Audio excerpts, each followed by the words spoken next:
नमस्कार. चॅनलमध्ये मी विलास कांबळी राजकीय विश्लेषक म्हणून आपल्यासमोर आज भिवापूर नगरपंचायत सार्वत्रिक निवडणूक 2025च्या संदर्भाने काही माहिती सादर करणार आहे. सध्या महाराष्ट्रामध्ये सर्वत्र नगरपरिषद आणि नगरपंचायतच्या निवडणुकीची रणधुमाळी सुरू झालेली आहे. आपण जर बघितलं तर कदाचित आरक्षणाचा मुद्दा सध्या सर्वत्र गाजत असल्याने काही निवडणुका ज्या आहेत त्या स्थगित सुद्धा होऊ शकतात.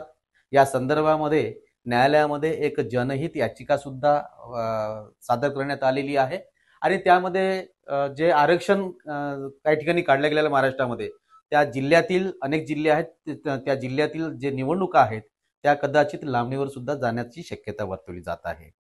आपण आता जो जी निवडणूक बघतो आहे, येत्या 2 तारखेला निवडणूक होणार, 3 तारखेला निकाल लागणार. या अनुषंगाने जर आपण विचार केला तर आम्ही उमरेड, भिवापूर, काटोल, कडमेश्वर, बुटीबोरी, हिंगणा या सर्व तालुक्यांमध्ये पोहोचण्याचा प्रयत्न करत आहोत आणि तिथली जी नगराध्यक्षांचं जे काही आरक्षण असेल किंवा नगरसेवकांचं आरक्षण असेल ते आपल्यापर्यंत पोहोचवण्याचा प्रयत्न करत आहोत. आज आम्ही भिवापूर नगरपंचायत संबंधाने या ठिकाणी बोलणार आहोत. भिवापूरच्या नगरपंचायतच्या अध्यक्ष पदाकरिता एकूण 9 अर्ज उमेदवारांनी दाखल केलेले आहेत.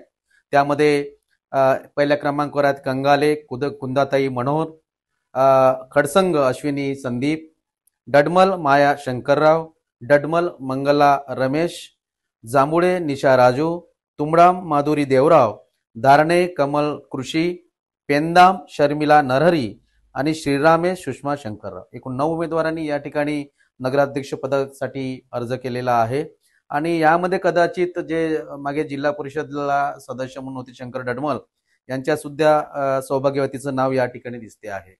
या नगराध्यक्ष पदाकरिता नगरपंचायतच्या निवडणुकीकरता ज्या उमेदवारांनी अर्ज दाखल केलेले आहेत ते यातून आता कोण कोण माघार घेतं आणि मग किती लोक उरतात आणि मग त्यामध्ये कसा सामना रंगणार आहे, कोण खरोखर या सर्व निवडणुकीच्या प्रचारामध्ये आघाडी घेणार आहे, उमेदवारांचा कौल कोणाच्या बाजूने असणार आहे हे मात्र आम्ही तुम्हाला नक्की सांगत राहू. बघत राहा GI न्यूज. मागील 2015 ते 2025 या रेझिम मध्ये जी सत्ता होती भिवापूरमध्ये ती काँग्रेस पक्षाची होती. 2.5 वर्षासाठी लहू जनबंधू म्हणून काँग्रेस पक्षाचे अनुसूचित जातीचे कार्यकर्ते होते, पदाधिकारी होते, ज्यांनी 2015 ते 2025 या कालावधीतील 2.5 वर्षाचा कार्यकाळ हा त्यांच्या नेतृत्वामध्ये भिवापूर नगरपंचायतने चांगल्या प्रकारे उत्तमरित्या त्यांनी आपला कारभार सांभाळला आणि त्या ठिकाणी काँग्रेस पक्षाने एक मजबूत बळकटीकरण आपल्या त्या ठिकाणी सादर केलं. त्यानंतरचा जो 2.5 वर्षाचा काळ होता तो किरणताई नागरीकर या सुद्धा काँग्रेसच्या महिला होत्या, महिला उमेदवार होत्या आणि जनरल कॅटेगरीमध्ये हे आरक्षण गेल्यामुळे काँग्रेसच्या किरणताई नागरीकर या त्या पदावर 2.5 वर्ष त्यांनी काम केलं. नगराध्यक्ष म्हणून एक खूप उत्तम प्रकारे महिला म्हणून त्यांनी काम केलं आणि काँग्रेसच्या दोन्ही उमेदवारांनी नगराध्यक्षपदी राहून काँग्रेसची भक्कम बाजू भिवापूरमध्ये तयार करण्यात कुठलीही काटकसर सोडलेली नाही. परंतु त्यामध्ये दोन्ही याला म्हणजे इव्हन लहू जनबंधू जे आहेत त्यांनाही त्यांच्या बाजूने 9 नगरसेवकांचा कौल होता आणि किरणताई नागरीकर यांच्याही बाजूने 9 नगरसेवकांचा कौल होता. बाकी इतर पक्षातले BJPचे 3 होते, BSPचे 3 नगरसेवक होते, सेनेचे 4 होते आणि अपक्ष 2 होते. अशा प्रकारचं काय आणि काँग्रेसचे 5 असं मिळून टोटल 17 नगरसेवक त्या ठिकाणी निवडून आले होते आणि भिवापूरचा एक उत्तम कार्यकाळ त्या ठिकाणी चालला. यावेळेस 9 उमेदवारांनी अध्यक्षपदाकरता आपला अर्ज सादर केलेला आहे. भिवापूरमध्ये भिवापूर नगरपंचायतचं प्रभाग क्रमांक 1चं नगरसेवकाचं आरक्षण आलंय सर्वसाधारण महिला.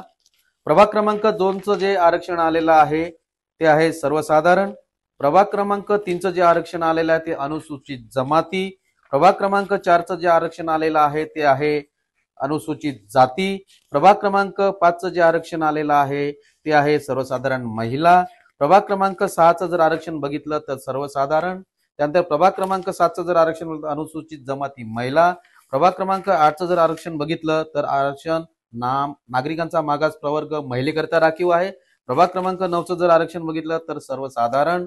त्यानंतर प्रभाग क्रमांक 10चं आरक्षण बघितलं तर अनुसूचित जाती महिलेकरता राखीव. प्रभाग क्रमांक 11चं आरक्षण बघितलं आपण तर अनुसूचित जाती महिलेकरता राखीव.